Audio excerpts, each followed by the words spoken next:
In your car, listen to Newswatch 16 on WKRZ AM 1340. Proud to serve northeastern and central Pennsylvania. This is WNEP 16, the news station. Now, Nolan Johannes, Karen Harch, Chief Meteorologist Tom Clark with his backyard forecast, and Joe Zone on sports. This is the Newswatch 16 update. Good evening. More signs tonight that the economy is getting better. The government says we're spending more money on everything from light bulbs to new shoes to new homes. Retail sales are reported to be way up from last year at this time, and spending for new construction is going through the roof. Night Beat reporter Dan Fiorucci stopped by a home builder show in Wilkes-Barre tonight to find out if contractors in our area are also seeing a boom in their business. From solar heating to more conventional heat pumps, from log cabins to highly sophisticated home water treatment systems. By the 1990s, the authorities say that every home in this country will have some form of water purification or treatment in it for drinking and cooking. It's called the Home Show, and it's set up at the Wyoming Valley Mall in Wilkes-Barre, showing off the latest in home improvement technology. This man was just telling me here about these solar panels here, and I'm quite impressed. Homeowners and potential home buyers are here not only to browse, but to get advice on practical matters like floor plans. You can get a 24-inch cabinet. The businessmen who are taking part in the home show say sales of homes and home supplies are up this year. We're really optimistic, and the crowds that are up here this week kind of show that people are out building homes and shopping for a lot of energy-efficient devices. But there is a pin that's threatening to burst the home construction business balloon. It's the overinflated federal budget deficit. That deficit is currently becoming so large that Uncle Sam is beginning to compete with borrowers like you and me for loan money. And the people here at the Home Builders Association say that if Uncle Sam doesn't get his act together soon, then by this time next year, the home building industry could once again be in hot water. Dan Fiorucci, Newswatch 16 at the Wyoming Valley Mall. We've been hearing that caffeine is harmful to pregnant women, but new research shows there is no solid proof that links caffeine to birth defects. The Food and Drug Administration says a new study eases some concerns that even small amounts of caffeine might be harmful. But at least for the time being, the FDA says it's still a good idea for pregnant women to avoid caffeine or use it sparingly. There's another baking mix that you shouldn't use at all because too much of the cancer causer EDB has been found in boxes here in Pennsylvania. Duncan Hines is pulling its wild blueberry muffin mix off the shelves. If you have any at home, check the box for this code number, 400-6C4. If you have any Duncan Hines wild blueberry muffin mix, take it back to the store. Drivers in Wilkes-Barre, beware and be warned. Police are cracking down on those of you who run red lights. And over the past several weeks, a lot of violators have been caught. Newswatch 16's Mark Davis is live now at one of the busier intersections in Wilkes-Barre. Mark? Karen, if you or any of our viewers watching tonight are drivers in Wilkes-Barre and you tend to go through red lights like the one behind me, you better be on the lookout because the big red light crackdown is on. After a number of complaints that too many people were running red lights and getting away with it, the police started their push.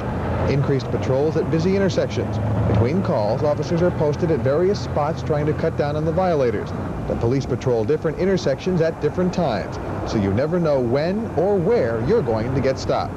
And we want to convince the motorists that use the streets of the city of Wilkes-Barre that there is a good chance that they will get a citation if they go through a traffic signal or a stop sign in the city of Wilkes-Barre. So far, there's been a lot of convincing. During the first 3 weeks of the crackdown, arrests are up 400%. More than 100 people have so far been pinched. Now, Wilkes-Barre police tell me this red light crackdown is likely to continue for the foreseeable future. Now, while many drivers know about it, still others don't, and those are the ones that are getting caught. Now, what happens if you get caught?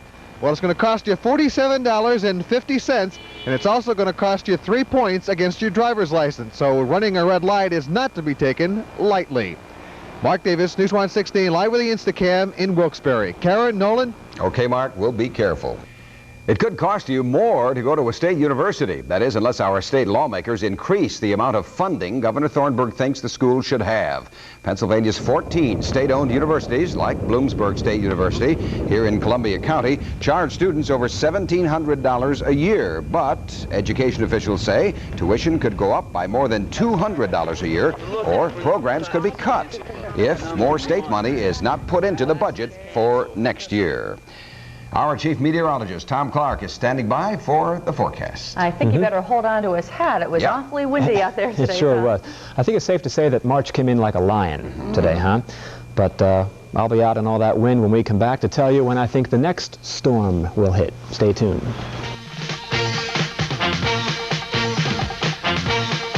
First couple is representing the cities of Wilkes-Barre and Scranton, Pennsylvania.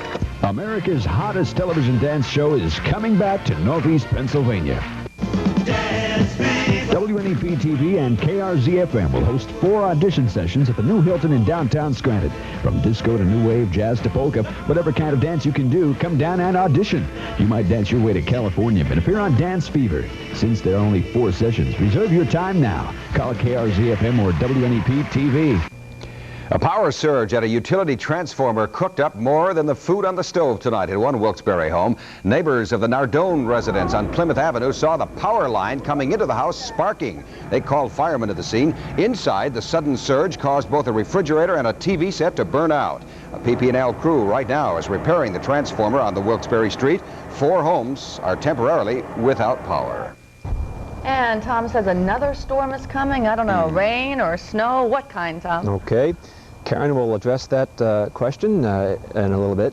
But it's getting cold, you know, folks. It's plenty cold. A lot of reports coming in of geese flying north. But I think they got a little disappointed because I saw a flock flying south this afternoon over this backyard. Now, I was over in South Scranton this afternoon as my speaking tour of the area continued, and it was over at the Dr. McNichols Educational Plaza in Scranton, speaking to all those 3rd graders there, and they just can't wait for the arrival of spring. I think they're a little tired of the cold weather, and they made that for me there, an ice skating rink and whatnot. We had a pretty good time, quite a crowd. Now, the current conditions in the backyard look like this. Plenty cold, folks, 24 degrees, and with the wind at 14 miles per hour, the wind chill is only 2 above. The barometer continues to rise because colder air is heavier and more dense than warm air. The range in temperature, 26 this afternoon, 15 this morning, and the record high, 68 degrees. That must have been nice back in 1972. The live shot there from downtown Wilkes-Barre. Everybody home eating dinner, it looks like. How about the average temperature for February? Now, according to the National Weather Service records, the normal is 26.8. But last month, it was 35.9, a whole 9 degrees above normal, making it the 2nd warmest February on record. And you may see a savings in that heating bill when it comes in for the month of February. How about the satellite view? It was the warmest February in 30 years in South Dakota. And out in Phoenix, Arizona, no rain in 54 days. They just had their 3rd rainless February. But they're concerned about the peach crop down there in northern Florida. 23 in Tallahassee last night, the cold air coming down that way. But look at this, a fresh surge of dry air that will come in, and that should guarantee a dry weekend. Here's the forecast for tonight. It looks like this. Wind, a gusty wind out there, very cold. The wind chill down around 0, and some snow flurries scattered around the mountains. Pleasant Mount, Wayne County, 8 above tomorrow morning. 15 in Milford, 10 Red Rock, 15 in Lewisburg, and about 14 in Summit Hill down there in Carbon County. Tomorrow, a good bit of sunshine, a cold breeze, but the wind tomorrow will not be as strong as it was today, so it shouldn't feel as bad. How about 27 in Troy, Jersey Shore, 31, and in Northumberland, 33 in New Ringgold. How about in Hudson, just outside of Wilkes-Barre there, 31 degrees tomorrow, and 28 the high in Carbondale. Now our computerized health watch for a Friday. It looks like that there. Concentration pretty good, and it was high again for today, you know, and I thought I was thinking a little bit better today. How about you? The mood index looks pretty good for tomorrow as well, as the barometer continues to rise and the humidity falls off. Sunrise and sunset, 6:37 and 5:55 in the p.m. tomorrow. A windy night tonight, 15 for the low. Partly sunny on your Friday, about 31. Beautiful Saturday, Just about guaranteed, folks. A lot of blue sky and light wind, 35 degrees, an excellent day Saturday to get out skiing. Sunday, fair and dry, and there it is Monday. The next threat of significant precipitation will come probably in the form of rain, but there could be some snow mixed in as well on Monday. The weekend is good, though. Good news. Okay. All right. Good news. Looking forward to it. Right. Thanks, Tom. And Joe Zone is next with the sports. Tonight, Joe has the Sports Star of the Week and a real sign of spring.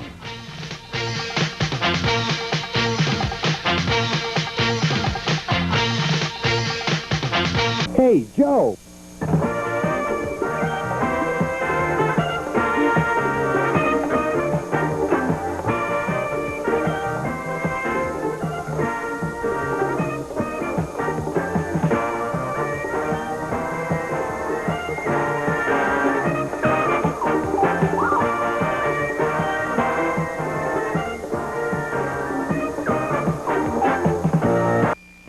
What's in your hands there, Mr. Zone?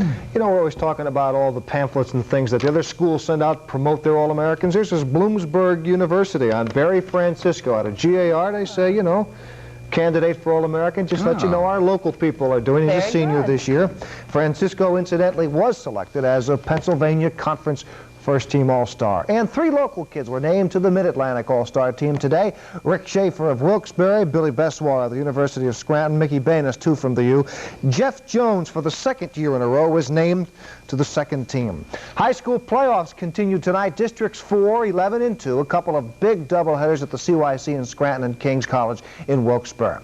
The Williamsport Millionaires, the #1 team in the Super 16, the #2 team in the state, they get underway after the districts later on in March. If this week's Sports Star keeps coming through for them, they're going to go all the way.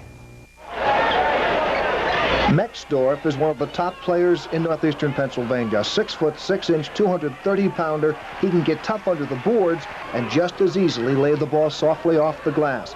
Jim is averaging over 17 points a game, and last week he put together 2 spectacular performances. He scored 27 points and had 17 rebounds in one game and 23 points and 16 rebounds in the next. Oh yes, something else about Jim Mextorf. He is suffering from diabetes. I got diabetes in January of 9th grade, and I've been taking 2 shots of insulin a day since then. I don't think it's done one thing, you know, one way or the other. I just take my insulin and eat the food and I play. Williamsport coach Pete White says he wins with all of his players for sure, but without Jim it would be a struggle. We would not be as good without any of our ball players, and we certainly wouldn't be nearly as good without Jim. He's intelligent, he's very strong, and he works very hard. What Mextorf does may look easy, but it's been a long haul for Jim to get where he is now. I'm not a natural athlete. I'm a goon sometimes, but you know, I try to work hard, and guess it's all paying off right now, 25-0. If the Williamsport Millionaires are to go on and win a state championship, one of the main contributors will be this week's sports star, Jim Mextorf. Sports Star runners-up this week, Doreen Hine out of Blue Ridge, John Pulmer of Southern Columbia, Mickey Banis from the University of Scranton, he's a past winner, and Tim Ward out of Canton. A lot of people think the first sign of spring is a cute little robin. Others say it's the geese flying north. No way. Here's your real first sign of spring. Trout. Thousands and thousands of them being stocked by the Pennsylvania Fish Commission every March. The Fish Commission white trucks hit the road. Local fishermen take the day off from work or whatever just to watch these beauties going into local lakes and streams. Because I like trout fishing a lot and everything, and it gets me excited for April coming up, getting to see the trout and everything. It's all right. I don't mind freezing. Today was the first of several stockings which will take place over the next 6 weeks. It all culminates with a fever pitch on the opening of trout season April 14th. More on the trout stocking Saturday night on Pennsylvania Outdoor Life. The search for a baseball commissioner is over. Peter Uberoff, who's currently running the LA Olympic Organizing Committee, will replace Bowie Kuhn. He resigned effective today. The owners will make it official this weekend. Tonight's spring training stop takes us to the Atlanta Braves camp, where the Braves are looking for a starting pitcher. The guy they're dangling as trade bait is Chris Chambliss. The Braves led the league in hitting last year. They feel Chambliss is expendable. Meanwhile, they're trying to make room for the young pitchers, like last year's Rookie of the Year, Greg McMurtry, who doesn't believe in sophomore jinxes. Once you've seen a batter and you can kind of tell how he's reacting to your pitches, and you know a little bit better maybe what to throw and what he can hit off of you. You can't tell by watching some other pitcher because, you know, each pitcher has his different, is different. So each batter has to adjust to each pitcher, and once you've seen him, you have a little bit of better idea of what he's going to do too. Braves being picked again by some to win in the National League West. By the way, next week I will be in Florida for the Yankees and the Phillies, and we'll check it out later on. That's all of it. Give tonight your best shot. See you at 11 o'clock. You have to keep reminding us that you get to go to Florida, right? Somebody has to. Yeah, he's it's a almost tough said job. Florida in the sunshine, but he left that out, thank goodness. Send us a postcard. Right, thanks, Joe. Newswatch 16 heads out to the Pennsylvania Road next with Mike Stevens. We'll visit with a man whose labor of love will find him floating on water. We'll set sail in a moment.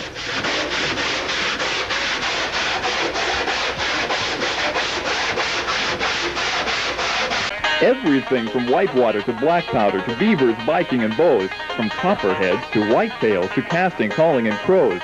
You'll see stalking fish, fixing poles, rainbow trout, and snowy owls. Setting traps, drilling holes, earthworms, and waterfowl. Whether you're a fan of the eagles, browns, bears, or giants, or of Joe and Stan and the Mountain Man, or some Tom Duck or Harry, watch hiking, frying, riding, tying, skiing, and flying on Pennsylvania Outdoor Life, Saturday at 7. Most of us have a dream, something in the back of our minds we really want to do, but we just don't have the chance or the time. Well, Mike Stevens found a man on the Pennsylvania Road who has all that in Lancaster County. You've heard the story, I'm sure, about the guy who built the boat in his basement and then found the doors were too narrow for him to get it out. We've got a story like that for you. It's right back here in that barn. So this is it? Yeah, that's it. Jim Yoder's boat is inside. At 37 feet, it was more than the barn in Strasburg could handle. So Jim added 14 feet to the old building and then started to put together a two-masted sailboat. If I was going to build a larger boat, I wanted something that I could eventually live on board and do a little traveling.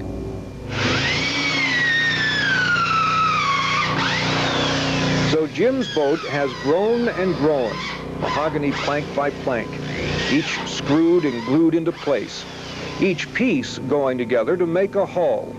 I had a certain boat in mind, and this one just happened to have all, everything that I wanted in a boat. There's no fancy gear or anything like that, and it's fairly simple.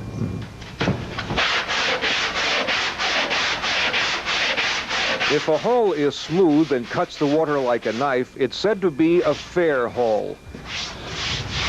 You get one of those by sanding all that mahogany, cutting the high spots, and filling the low. Sanding a hull 37 feet long and high enough to need scaffolding isn't easy.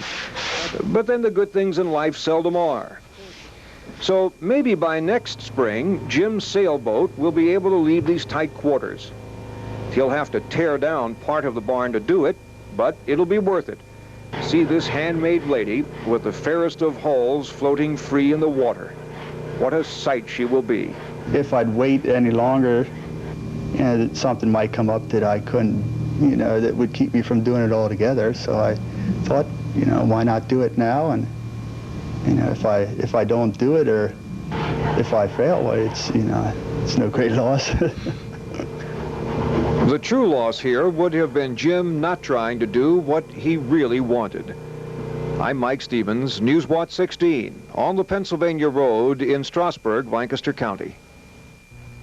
And that is Newswatch 16 for Thursday. Tonight on The Update, 1984's answer to the Cabbage Patch doll. ABC is next with World News Tonight. We'll see you at 11. Enjoy your evening.